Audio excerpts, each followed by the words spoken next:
días. Vamos a seguir abordando lo que hoy día es el derecho natural y vamos a mencionar a algunos filósofos nuevamente que marcaron esta huella en el derecho natural. En la clase de hace 3 semanas también hablamos de algunos filósofos que contribuyeron a la filosofía del derecho, pero ahora es la filosofía desde el punto de vista del derecho natural. Entonces, nuevamente tenemos a Aristóteles, tenemos Santo Tomás de Aquino y hay uno nuevo que es Francisco de Vitoria.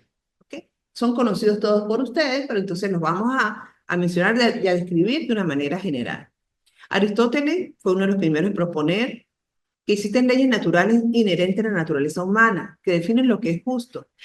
Del mismo modo, Aristóteles conceptualiza el derecho natural como una forma de justicia que trasciende las leyes de cada sociedad. Y de verdad que el derecho natural es impresionante sus principios. O sea, siento que ahí está la esencia del ser, del sujeto, de lo que debería ser en la sociedad, ¿no? Es algo que él lo manifiesta con una naturaleza y una pureza en lo que es un sentimiento, ¿no? Una parte subjetiva del ser humano. Obviamente hay cosas que no suceden en la actualidad. Santo Tomás de Aquino, influenciado por Aristóteles, propuso que el derecho natural es la participación de la ley eterna en la razón humana. Aquino defendía que ciertos principios morales son universales y accesibles para todos mediante la razón. Francisco de Vitoria, considerado uno de los fundadores del derecho internacional, abogó por los derechos naturales y la dignidad de todos los seres humanos, incluso los pueblos indígenas. Su obra ayudó a sentar las bases de los derechos humanos en el derecho natural. Continuando con los filósofos que han abogado sobre las teorías del derecho natural, también nos encontramos nuevamente con John Locke y con Hugo Grocio, también conversamos hace 3 semanas al respecto. John Locke defendió que todos los seres humanos tienen derechos naturales, como el derecho a la vida, la libertad y la propiedad, que no pueden ser anulados por ningún gobierno. Su filosofía influyó profundamente en la Declaración de la Independencia de los Estados Unidos. Hugo Grocio afirmó que existen leyes naturales que gobiernan el comportamiento humano y que son válidas incluso sin la existencia de Dios, lo cual fue innovador en su época. Como lo comentamos hace 3 semanas, sus ideas ayudaron a desarrollar el derecho internacional moderno, basándose en principios de justicia natural. Fue un jurista y filósofo holandés del siglo XVII, conocido por su obra El derecho de la guerra y la paz, publicada en el año 1625. Definitivamente esa gente era con un alto conocimiento intelectual y desarrollo intelectual para en esa época poder tener esa visión, que es lo que nosotros estamos viendo en este momento, que lo estamos percibiendo en estos momentos. Ok, ahora vamos a tratar algo que yo sé que ustedes en esto, pues, esto es un repaso porque entiendo que cuando han estudiado su carrera como derecho y han hecho sus diplomas de especializaciones, nunca han faltado lo que es el derecho natural a través de los derechos humanos, de lo que es el de los derechos humanos.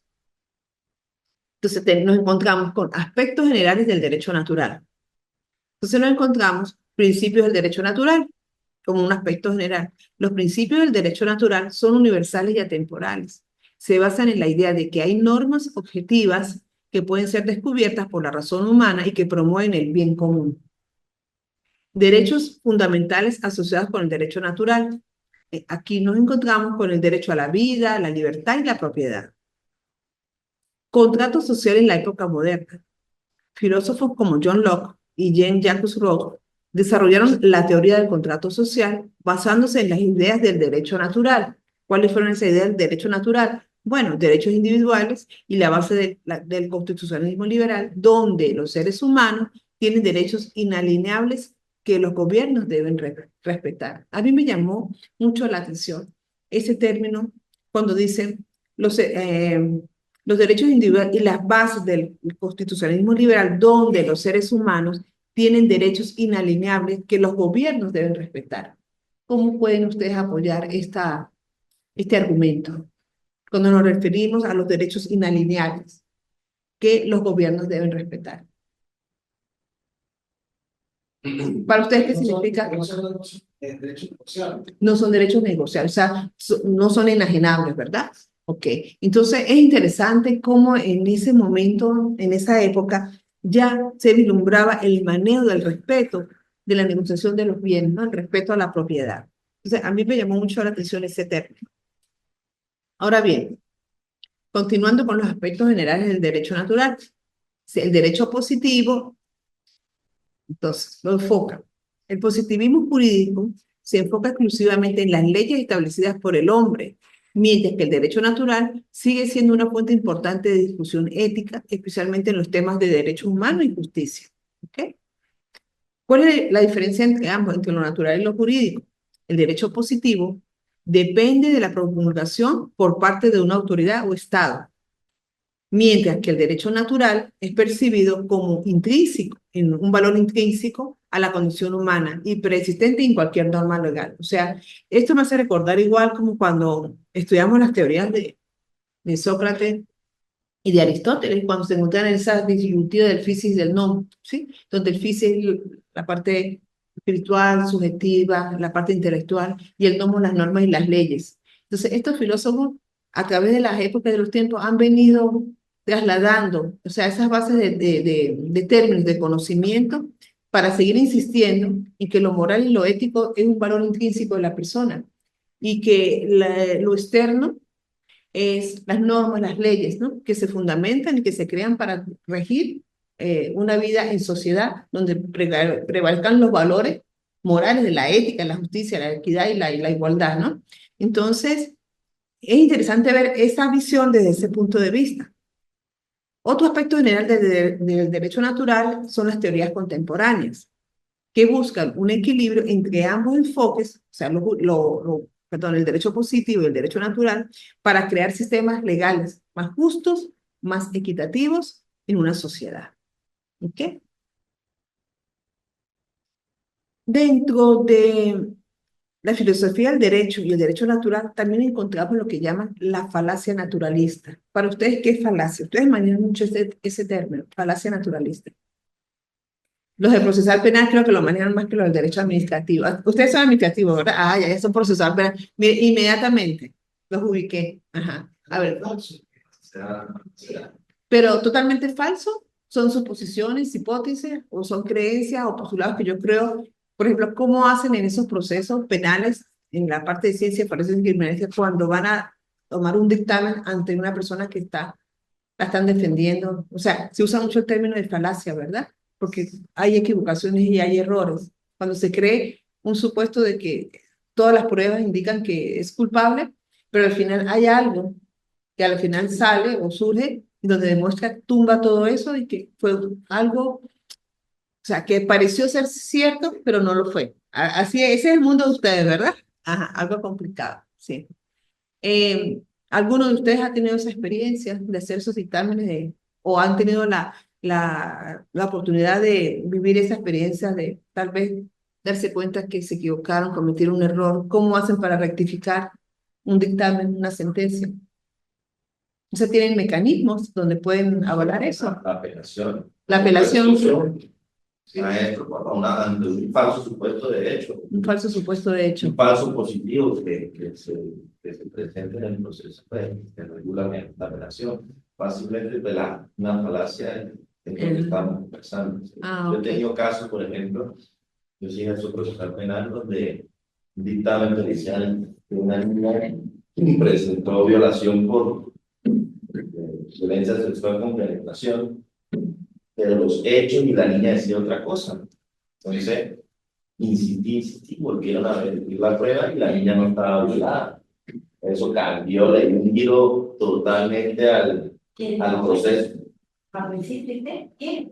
Sí, sí. ¿Sabe qué? Si, permiso, si desea, coloca la bandejita con las vasitos aquí, ¿sí? Y yo les doy la participación. Pasa mucho aquí en nuestro proceso, que hay muchos falsos positivos, que hay mucha incongruencia y errores que se presentan, y uno tiene que controlarlo y estar pendiente. Ese es el trabajo. Ese es el trabajo de un penalista. Yo quería, tal que ayer, hoy día, considero que eso no está bajo ninguna, o sea, esa experticia, esa prueba que se ha hecho, hay en la cultura. Entonces, eso, Es muy subjetivo, sí, o sea, no hace los es vía que tenemos positivo, entonces viene la posibilidad de la experticia. Sí, pero me imagino cuánta gente inocente ha pasado años en una prisión, ¿verdad? Sí, debe ser doloroso. Y sobre todo en esa materia, ¿no? Materia de delitos de violencia sexual, la subjetividad o sea, debería ser una materia donde prevalezca la objetividad, pero es impresionante, y a mí me ha pasado infinidad de veces, a veces la contrariedad de criterios de un mismo, o sea, no de una misma persona, pero de un mismo experto, o sea, en un área específica. O sea, un forense maneja un dictamen, pero otro sobre una determinada víctima, pero otro forense que también es experto en la misma área y se formó en la misma área, pareciera que tiene un criterio distinto. Y eso es lo que termina sentando de plano lo que decía el compañero, estableciendo una duda razonable que va a beneficiar en todo caso al reo, en este caso al imputado. Entonces, ahí es donde viene el criterio del juez. Bien, en ese caso la duda razonable y valorar los elementos que deben concurrir para poder determinar si existe o no responsabilidad penal en esa persona. Bien, entonces uno de esos elementos es la ausencia de la incredibilidad subjetiva. ¿En qué consiste? Que a veces el dicho de la víctima se contradice con otros elementos que se estudian, pero hay hechos previos al hecho total que se pretende sancionar que pudieran hacer presumir que esa víctima influenciada manifestó un hecho tratando de perjudicar a ese rebelde. Entonces, ahí estaríamos presenciando la falacia. Inmediatamente. Bien. Pero entonces el juez es el que tiene la función de efectuar eso. Con esos elementos. La ausencia de credibilidad subjetiva por sí sola no la puede Gracias. tomar como cierta de alguna manera u otra. Tiene que concatenarla, organizarla con otros. Bien, también está la persistencia de la incriminación, que sea una persona que se persista por parte de la víctima sobre ese acusado o el hecho. Bien. Y por supuesto, toda esa serie de elementos lo que va a permitir de alguna manera u otra, así como transpolándolo a otra área, matemáticamente a establecer una conclusión. O sea, que pareciera algo muy subjetivo, muy subjetivo, pero en el derecho penal, matemáticamente, no siempre 2 más 2 es 4, pero hay que tratar de llevarlo a esa premisa. Sí. Bien, con base a todos esos elementos que hay allí. Sí, es interesante. Porque es la libertad de una persona. La libertad de una pero persona. también los derechos de una víctima. Y los derechos de una víctima. Entonces, de hecho, Sí. hay, digamos, un refrán, un aforismo jurídico muy usado, sobre todo en materia de derecho penal, en el ejercicio del juicio oral, en la audiencia de conclusiones, que uno dice, es mejor soltar a veces un culpable que condenar a un inocente. Bien. Entonces, por ese mismo criterio de la subjetividad que muchas veces se plantea en el juicio oral, en el que, oye, hay dudas razonables, hay una duda razonable que... Adelante. Pasa que en el tema de violencia, niños y de mujeres, ahí no creo que no aplica la presunción de inocencia. Ahí no sentencia, condenar. Sí, o sea, es como la cultura jurídica que hay, ¿no? Que en materia de violencia, delitos de violencia sexual, oye, la presunción es como de culpabilidad, porque Sí. o sea, la práctica es lo que se ve. Sí. No, pues muy interesante. Ángelo, y quedó otra tacita si le preguntas. Sí. Bueno, vamos a continuar entonces. Muy bien, chévere. Sí, entonces acá nos encontramos con la famosa ley de Kuhn, como su nombre lo dice, lo que es la falacia naturalista. Entonces aquí vemos cómo se relaciona el derecho natural, el derecho los derechos humanos con esta famosa ley de Kuhn y la falacia naturalista. La ley de Hume se refiere a una distinción formulada por el filósofo escocés David Hume en el siglo XVIII.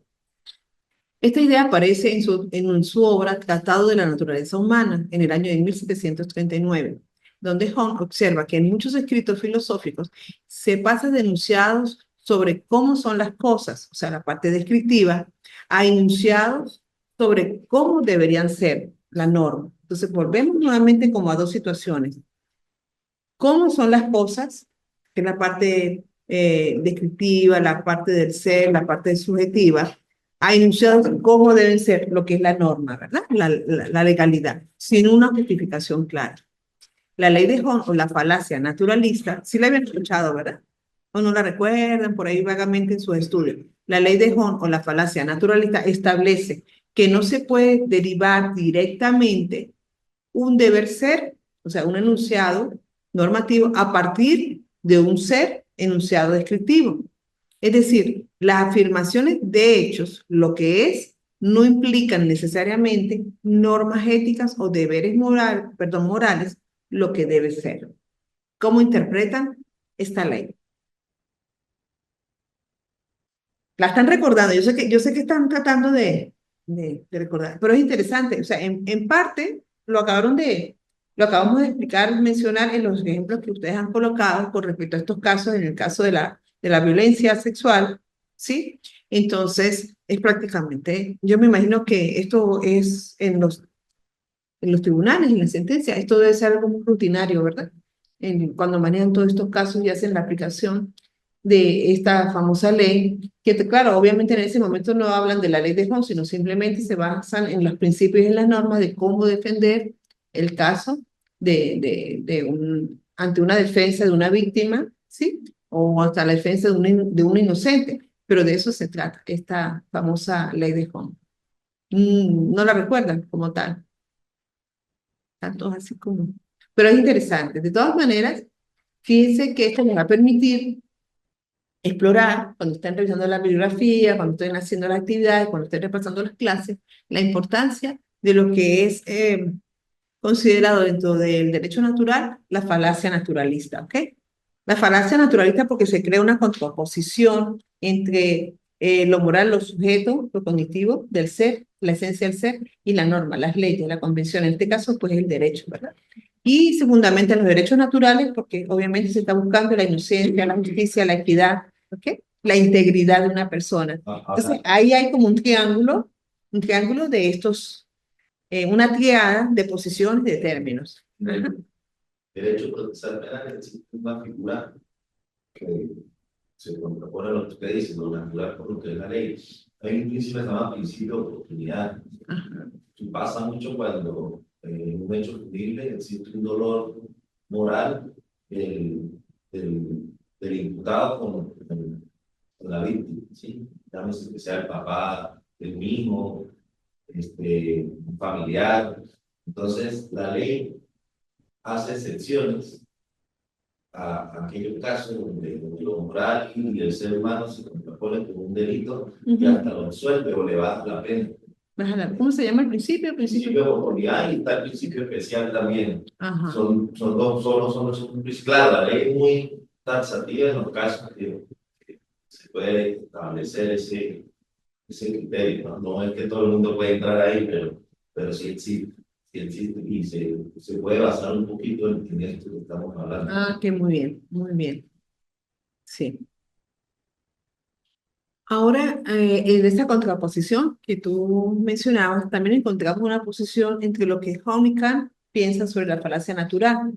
Entonces, estos dos grandes filósofos ellos llamaron la gran división y se refiere a la distinción fundamental entre los hechos, descripciones del mundo o lo fáctico, y los valores, que son los juicios normativos o los éticos. Esta distinción es uno de los problemas centrales de la filosofía moral moderna. O sea, esa lucha, ¿no? Entre lo que es y lo que debe ser, y cómo ejecutar el deber y el ser. O sea, no es fácil porque es el ser humano el que está de por medio. Y cualquier mínimo error en el área del proceso penal, pues, como ustedes mismos lo acaban de decir, condenar a un inocente es a veces mejor liberar a un culpable, ¿verdad? En ese sentido. David Hume argumentaba que los hechos, lo que es, y los valores, lo que deberían ser, son dos tipos de cosas completamente distintas y no se pueden vincular sin un argumento normativo adicional. En cambio, Immanuel Kant, aunque influido por Hume, propuso que el imperativo categórico es una ley moral racional que es independiente de los hechos del mundo, pero necesaria para la acción moral. Esas son contraposiciones del mundo de los filósofos que entre sus conocimientos y sus juicios y sus prejuicios Pues cada uno tiene la razón y un peso en la línea que desarrollan. Para nosotros se nos hace con el tiempo lento el paso de una forma muy pasiva, tratar de comprender toda esa gran visión que ellos tuvieron en su momento, pero que obviamente nosotros poco a poco la vamos asimilando y nos hemos venido dando cuenta a través del tiempo la importancia de todos estos conocimientos para la vida del ser humano en cualquier sociedad, en cualquier conflicto que se le presente, ¿ok? Ahora bien, vamos a hablar un poquito sobre lo que es lo normativo, lo fáctico y lo cognitivo. Nuevamente está la triada, nuevamente, sobre lo del derecho natural y la falacia natural. ¿Ok? Lo normativo, a ver, ¿quién desea leer? Para que me... Sí se ve bien, ¿no? O no, más o menos. No sé cómo... Sí, Ah, pero es que esta, no. No, a ver, vamos a ver. O sea, no, No, lo que puede abrir en la presentación es más grande, abajito, ahí. ya va. Abre la presentación. Sí, lo que pasa es que sí, claro, Ángelo, no está aquí abajo, pero es que no. dale, aquí ven. No, ¿a dónde? No. Ah, ok, listo. Bueno, ahí sí pueden leer, ¿no? Tampoco. Bueno, no importa. Bueno, yo les colaboro aquí. Bueno, entre lo normativo, lo fáctico y lo cognitivo. Lo normativo. Se refiere, obviamente, lo normativo viene de la norma, ¿verdad? Sí. Ahí les quedan un tecito para los que deseen tomar té. ¿Ok? Lo normativo se refiere a aquello que tiene que ver con las reglas, con los deberes o principios éticos y legales. Son las pautas que guían cómo debemos actuar o comportarnos.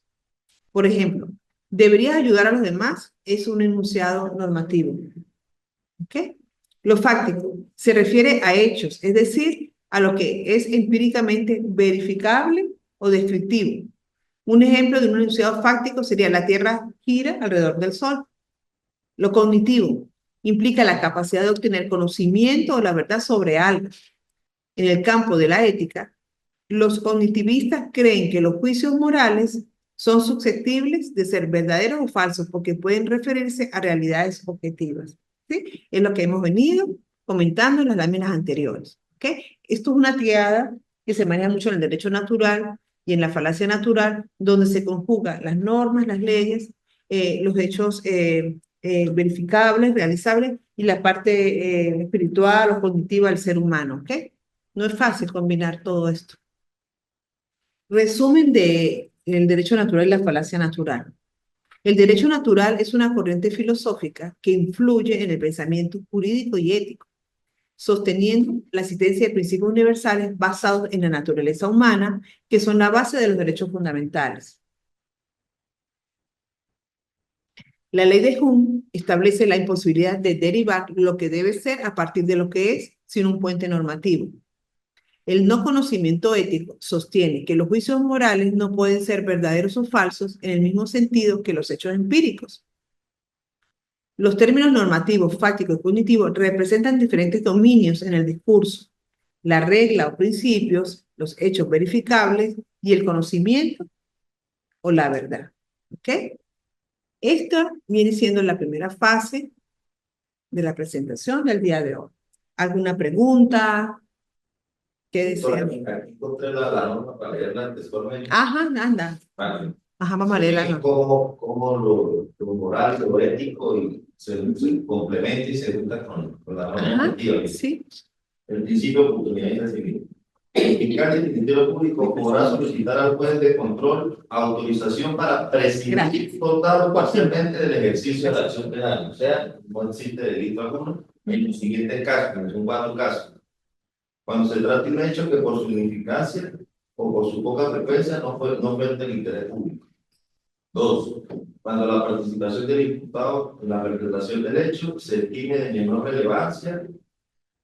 El segundo. Tercero, cuando los delitos culposos del imputado haya sufrido una consecuencia del hecho del daño físico, por lo que estábamos hablando del papá, del hijo o esposa.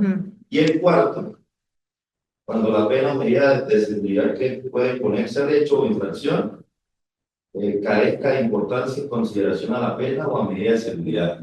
Son 4 supuestos que la ley se aparta de que haya existido un delito y lo absuelve. O sea, ese es el principio de oportunidad. Ah, interesante. Hacer normalmente para... No, interesante. Ajá. cuando los delitos culposos del imputado o imputada haya sufrido a consecuencia del hecho daño físico, moral, grave que tome desproporcionada la aplicación de una pena. O sea, no por el hecho de la víctima, sino que él como imputado sea el que tenga el daño físico. Ah, interesante, ¿no? Bueno, yo creo que eso también se puede aplicar, hablando de lo que es o sea, lo que está escrito y el deber ser. Por ejemplo, en materia especial de torneo, como la ley nos indica que los niños y los adolescentes siempre tienen que, o sea, debemos velar para que se críen en su familia de origen. Ajá. Pero ese es el deber, o sea, es lo que dice la norma. Pero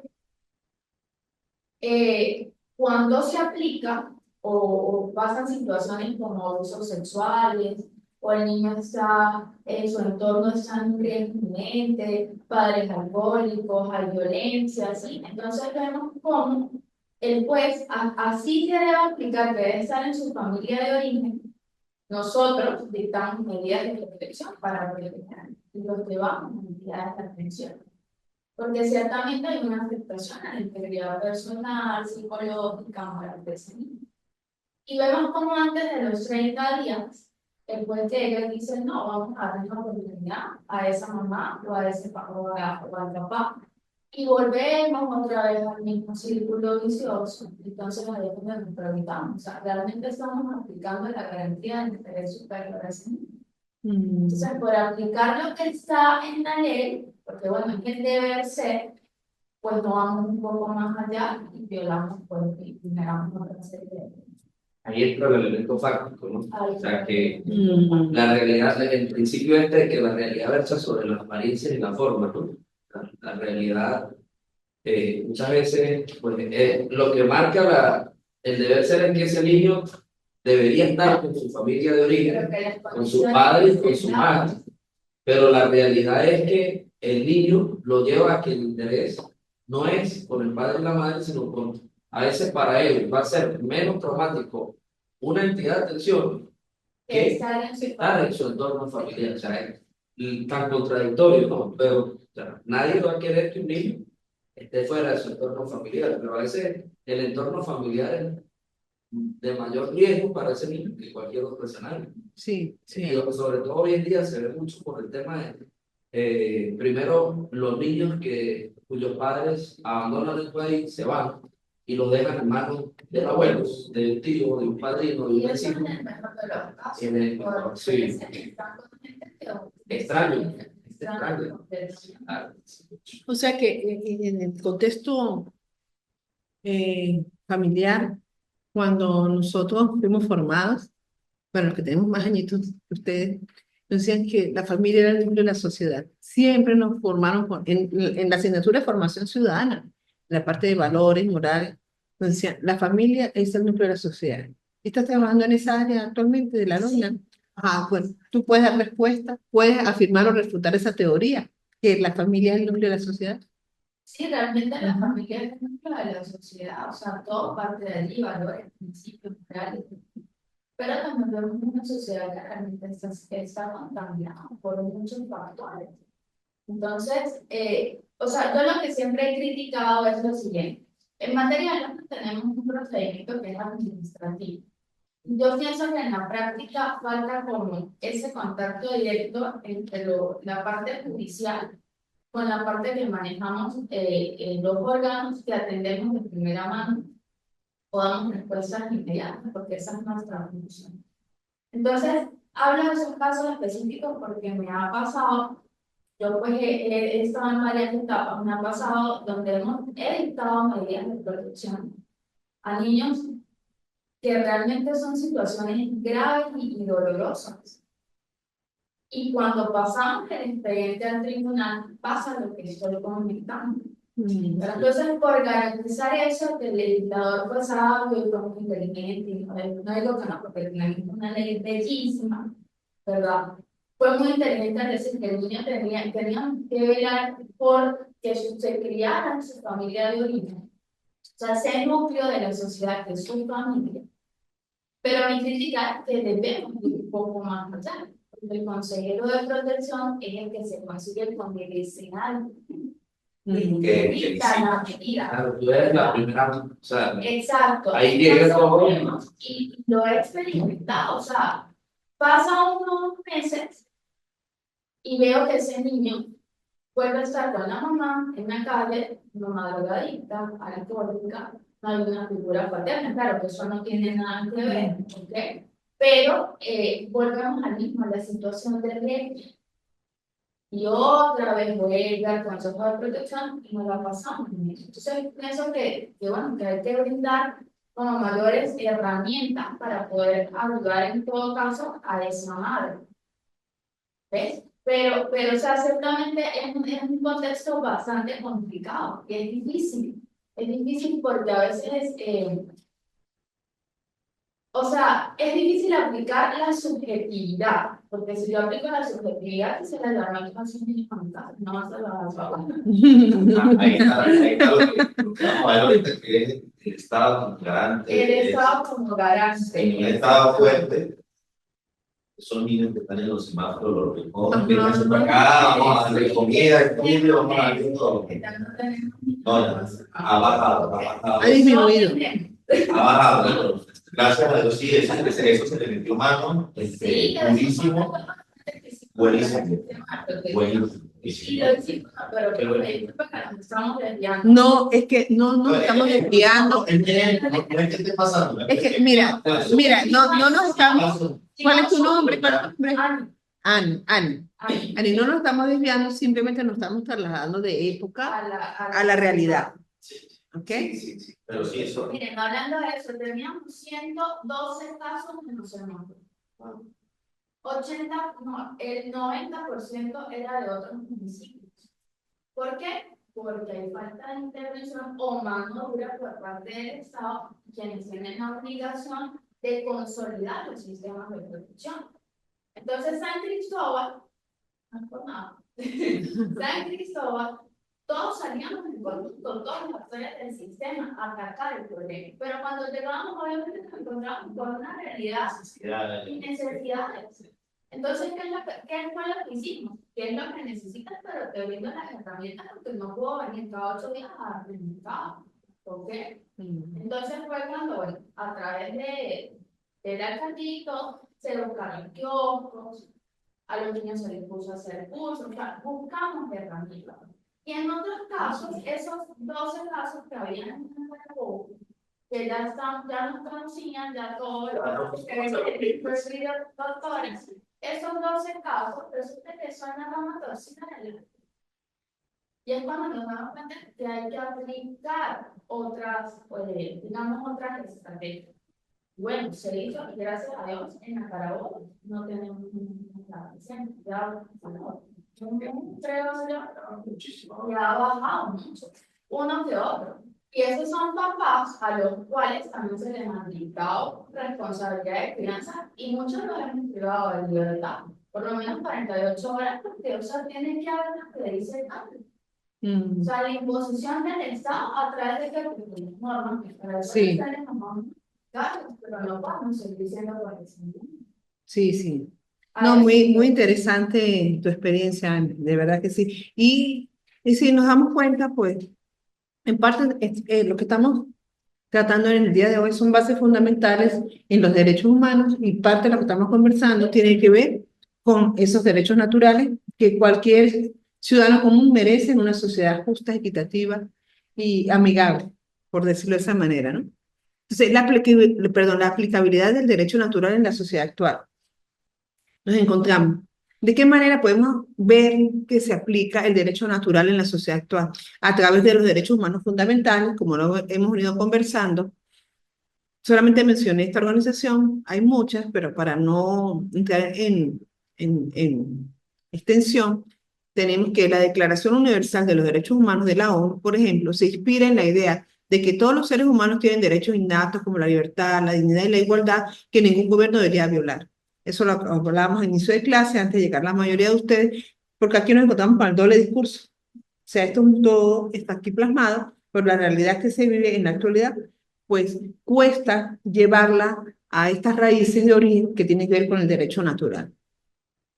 Otra aplicabilidad de los derechos naturales en la sociedad actual es a través de los principios de la justicia universal. El derecho natural también apoya la noción de una justicia universal que sostiene que ciertos actos son injustos en cualquier contexto, como el genocidio o la esclavitud, y que deben ser sancionados sin importar el sistema legal particular de cada país. ¿Ok? Esto es un principio muy interesante de justicia universal, pero que corresponde a un derecho natural. Derecho a la equidad y dignidad del trabajo.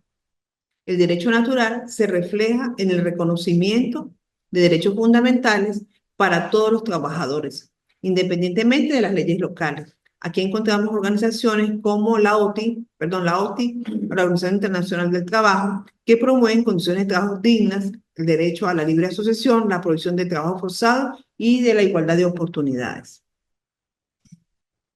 También encontramos como otra aplicabilidad lo que se conoce como la legislación ambiental y protección de las generaciones futuras.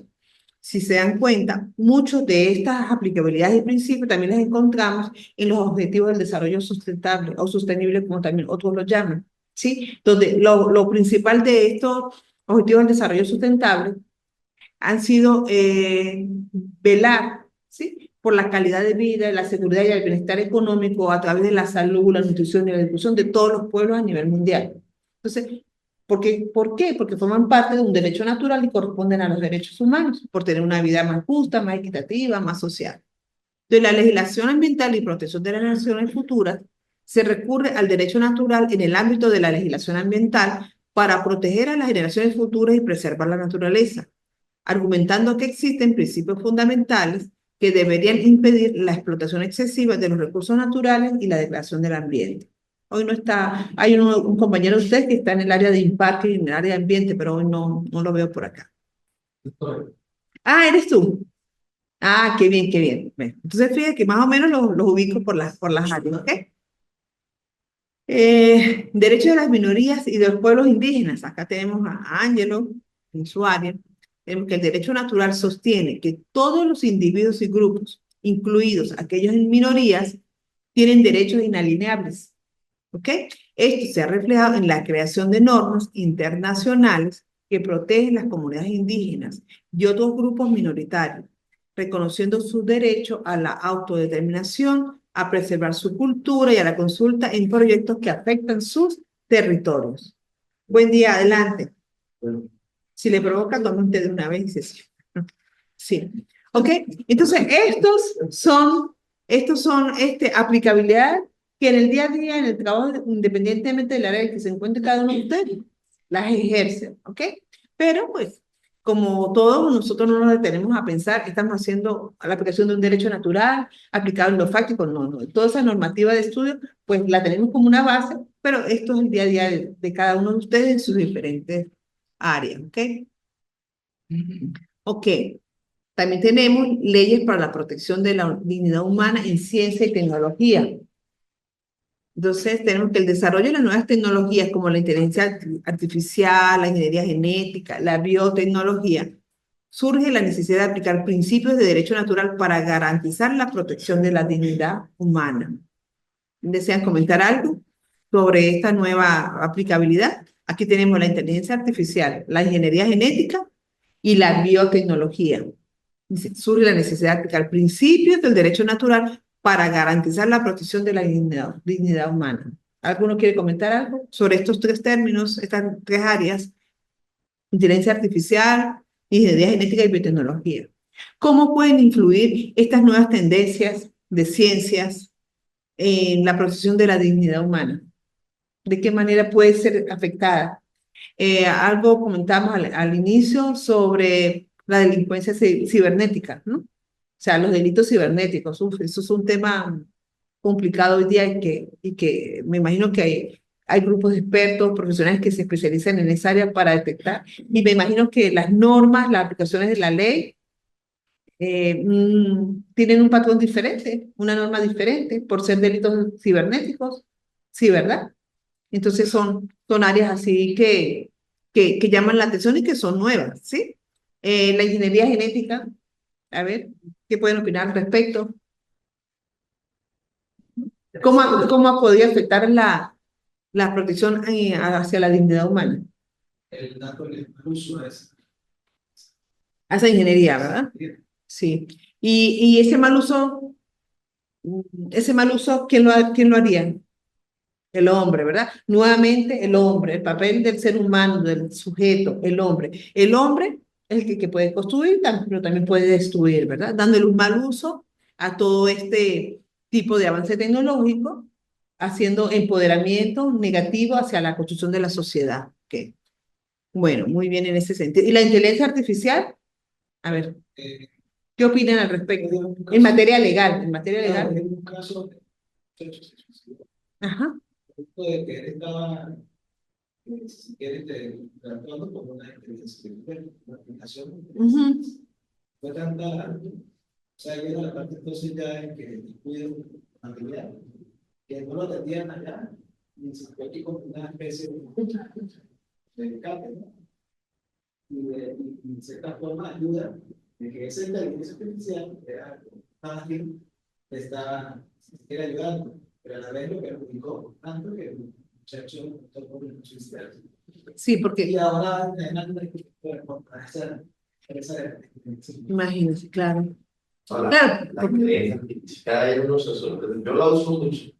Yo uso mi aplicación, la página, usted consulta todo ahí como un gurú, diría yo, porque le da referencias, sí, ayuda muchísimo, todo, pero dándole un buen uso, ¿no? todo. Pero, por ejemplo, en el caso, claro, pero también han escuchado ustedes en estos nuevos momentos hablar sobre, tenemos que humanizar la inteligencia artificial, porque al decir queremos humanizar la inteligencia artificial quiere decir que nosotros tenemos que darle vida, porque obviamente la inteligencia artificial no funciona sola, nosotros le damos los prompts, las instrucciones para que ejecute.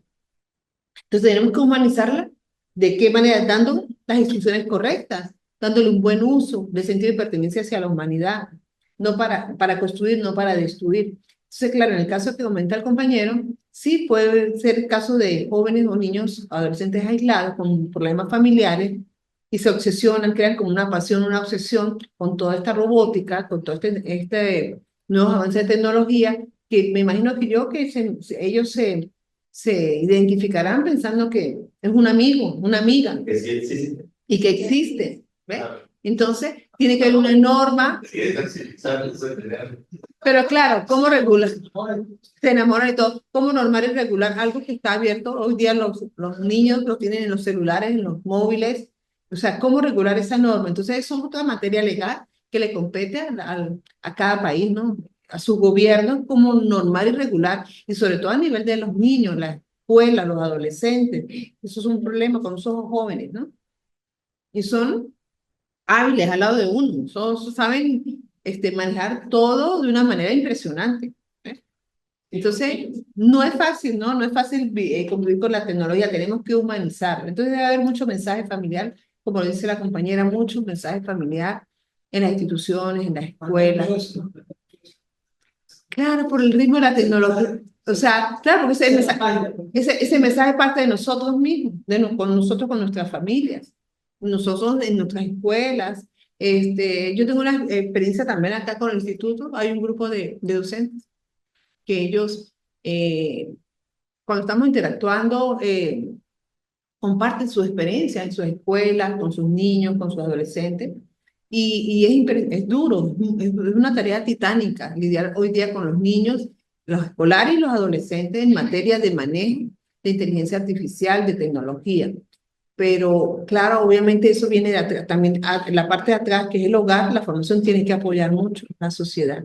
Como vivimos tiempos muy movidos y muy dinámicos, pues, y con tantos problemas que tienen, pues, el que vive y padece las economías de todos los países, entonces, pues, cada quien está en su ritmo de sobrevivencia y de avance. Entonces, los niños pues, muchas veces aprovechan esas distracciones de los padres que están trabajando para hacer de la suya. Entonces, ese es el mensaje, o sea, el mensaje es tratar de nosotros, cada uno de nosotros, llevar ese mensaje de voz a nuestros amigos, nuestra familia, en las instituciones donde ustedes laboran, en las empresas, en las escuelas, ¿ok? Para que de grano a granito se pueda ir construyendo un mejor concepto de qué es el uso correcto de las tecnologías, de los avances informáticos. Es una gran un gran reto. Coloqué esta aplicabilidad también porque la estamos viviendo en la actualidad, ¿sí? Se respeta el derecho. ¿Qué significa estos movimientos sociales que están en este momento manifestándose? Pues tenemos que tener conocimiento de ello, aunque muchas veces no compartamos o no comprendamos exactamente su esencia, pero uno tiene que saberlo, y sobre todo cuando hay jóvenes en formación y en crecimiento, de una manera muy respetuosa. Movimientos sociales y derechos civiles. Aquí coloqué este ejemplo reciente que incluye los movimientos de igualdad racial, los derechos de las personas LGBTQ+, y todos los que pueden existir, y el feminismo que reivindica la igualdad basada en principios naturales de justicia y equidad. Todo lo que el ser humano reclame como justo, equitativo y social para él, pues las leyes tienen el derecho y el deber de escucharlos.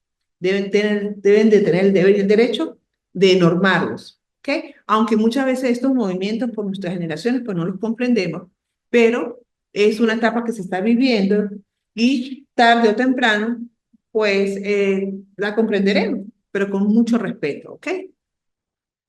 Imparcialidad y moralidad en la jurisprudencia.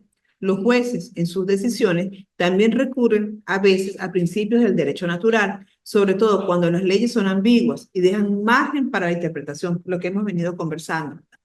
En estos casos, la aplicación del derecho natural ayuda a tomar decisiones éticas y equitativas que pueden servir de precedente para futuras interpretaciones. Aprendí el principio de oportunidad que el compañero acabó de explicar hace un momento. Entonces, esto es bastante interesante. Bien, ahora bien, el derecho natural se aplica en la sociedad actual a través de la protección de los derechos humanos, de la justicia universal, de los principios de equidad laboral, de la legislación ambiental, de la defensa de los derechos de las minorías y de los límites éticos en la ciencia y tecnología. Si ustedes se dan cuenta, este TIC es un resumen de todas las láminas anteriores, donde la aplicabilidad del derecho natural está clara en la protección de los derechos humanos, la justicia universal, los principios de la equidad laboral, la legislación ambiental, la defensa de los derechos de las minorías y los límites éticos en ciencia y tecnología. ¿Ok? A mí me gusta ir recapitulando. A través de estos campos, el derecho natural se convierte en una guía que trasciende las leyes escritas y busca garantizar la justicia, la dignidad humana, la igualdad para todas las personas en consonancia con su humanidad compartida. Entonces, estos son principios y estos son argumentos importantísimos en lo que tiene que ver el derecho natural dentro de la filosofía del derecho. Ahora, algunas aplicabilidades que podemos encontrar en la falacia naturalista. Estas solamente las mencioné y las podemos ir discutiendo en base a los conocimientos y a las experiencias de cada uno de ustedes. Dentro de las aplicabilidades tenemos debates sobre la moralidad y la naturaleza humana, justificación de desigualdades sociales, justificación en la ética ambiental, argumentos en bioética y tecnología médica, debates sobre identidad de género y diversidad sexual, racionalización de comportamientos de consumo, aplicaciones en política y legislación. Okay. Estos casos, o estas aplicabilidades en la falacia naturalista, ¿con cuál de ellos ustedes han tenido oportunidad de encontrarse, de trabajar en base a su carrera y su profesión? Justificaciones en la ética ambiental. Cuando hablamos de la falacia naturalista, pues ya estamos claros, ¿verdad? Y inicialmente cuando manejamos este término, las posibilidades de equivocarse, en el momento, no solamente un dictamen en cuanto a defender a una víctima, sino también, por ejemplo, contra un atentado, un desastre natural, ¿sí? ¿Ha tenido oportunidad en algún momento? Sí, ahorita continuamos, no como a veces, más que todo con los animales. Ajá, la protección de los animales. Pasó en el sentido de que un animal es un animal. Es un ser vivo. Un ser humano. Es un ser vivo, ajá. Podría ser una sentencia ya de una persona que condena un hecho delictivo contra un animal. 10, 4 años, como 10, Sí, en Maturín. Sí, porque mataron a una mujer. Es la primera vez que creo en el razonamiento de que parte pues tiene razones fiscales. Daré bien cuando dice que si una persona tiene la motivación, tiene el deseo de hacer el daño a lugar que se empieza a replicar, pero puede ser un ser humano. Con un ser humano, sí. Sí. Entonces, en esa comprensión de ese parte de legislación ambiental, muchas veces mucha gente no entiende. Pero el hecho de tumbar un árbol no es un daño a una persona, es un daño colectivo. Es más, ahorita está hablando de derechos humanos, ahorita está llevando a derechos humanos. Hoy en día, en 3 generaciones. La primera generación, derechos civiles, los dos. La segunda generación vienen siendo los intereses sociales, las comunidades, y eso. Y la tercera generación está incluida el derecho ambiental. Y por eso se crean las fiscalías de derechos fundamentales en Venezuela, con esa intención de darle a cada área, a cada ámbito, su debido. Es muy difícil que la gente entienda que no es la naturaleza, nada. No, somos nosotros. Somos nosotros. Hay términos ya que ya no se utilizan de desastres naturales, se habla de eventos socionaturales. Eventos socionaturales. Ah, interesante. La sociedad. Por lo menos cuando yo estuve en Vargas, el pueblo de Vargas, varios foros, se había visto la historia, pero que nosotros tenemos que entender. Sí, yo no sé cómo será el resto de los seres humanos en el planeta, pero nosotros los venezolanos tenemos memoria corta. Entonces, dentro de la historia, cuando llegamos a español, A Vargas. ahorita el Estado de la Guaira, pues,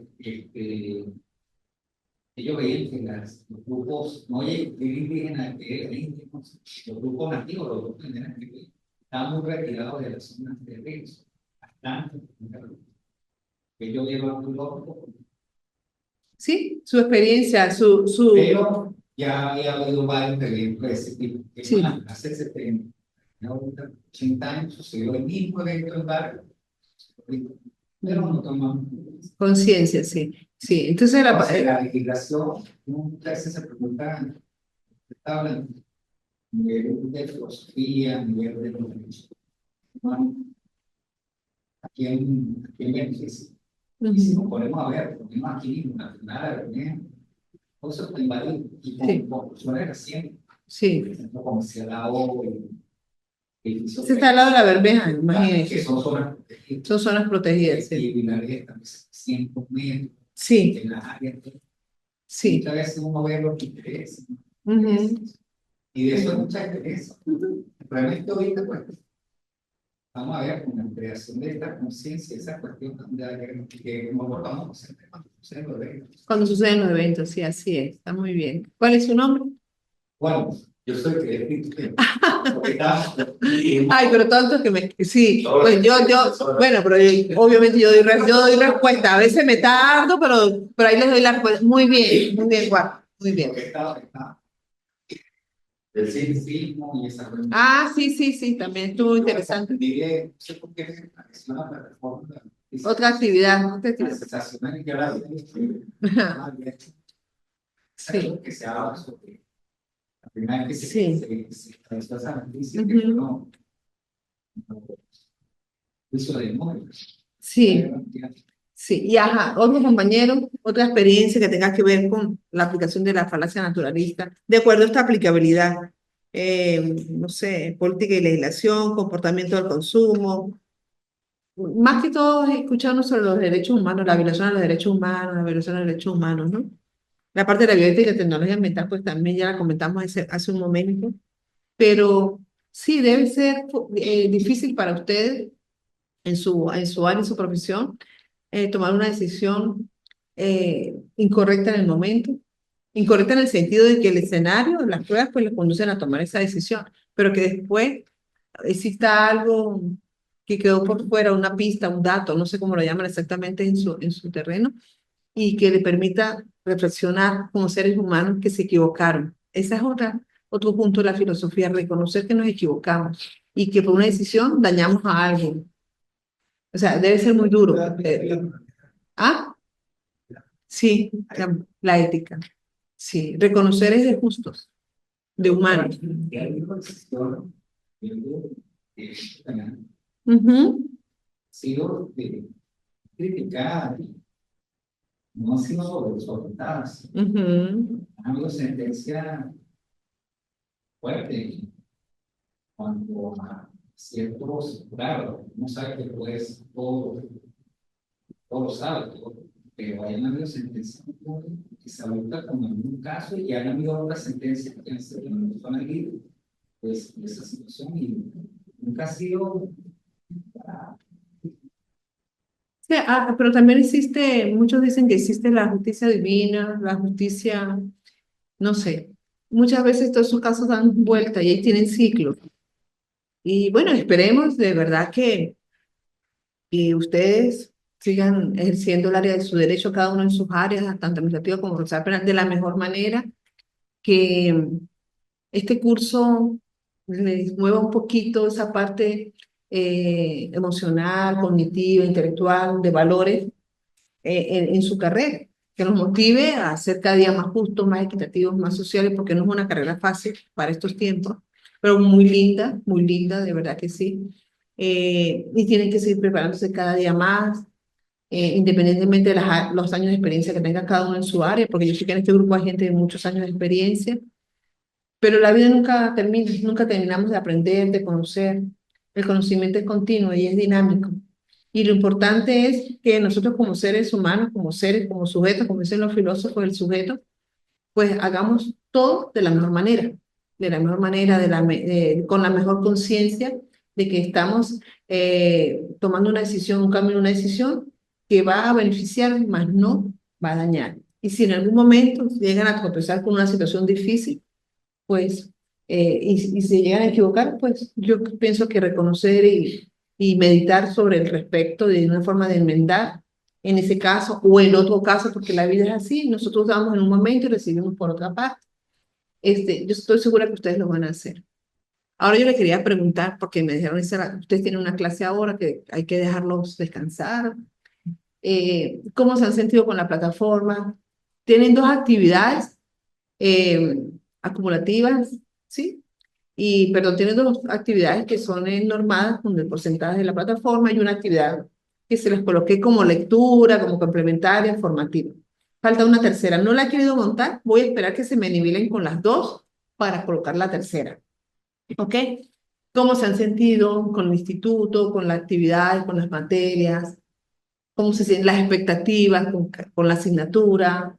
¿Qué se sienten de estar haciendo su maestría en estos momentos en Derecho Procesal Penal y Administrativo? Porque muchas veces me imagino que no les ha quedado mucho tiempo de estudiar por sus trabajos, por sus carreras. ¿Mm? Es difícil, ¿verdad? Es difícil, Sí, pero uno lo motiva a intentar cada día más y si está haciendo esta maestría porque le gusta el tema, pues uno lo hace por vocación y amor, entonces se deja de convertir en una tarea, sí. sino en algo de aprendizaje, de amor al conocimiento. Sí, y tienen la oportunidad a lo mejor algunos no se conocían, ahora van a intercambiar conocimientos, áreas, van a ser compañeros colaborativos. Los compañeros que estudiamos por aulas virtuales somos colaborativos y tenemos que aprender a trabajar en equipo. Colaborativo es la palabra, todos nos tenemos que ayudar y trabajar para un solo fin. Ustedes tienen que cumplir con sus actividades para poder aprobar la asignatura. ¿Ok? Bueno, si no tienen alguna otra pregunta, por acá les dejo nuevamente una serie de bibliografías. Les dejé las anteriores y les incluí otras más relacionadas con el derecho natural, que es interesante. Pues ustedes me dirán, si no tienen alguna pregunta, no tienen alguna otra duda, pues podemos dar culminar la actividad, la clase.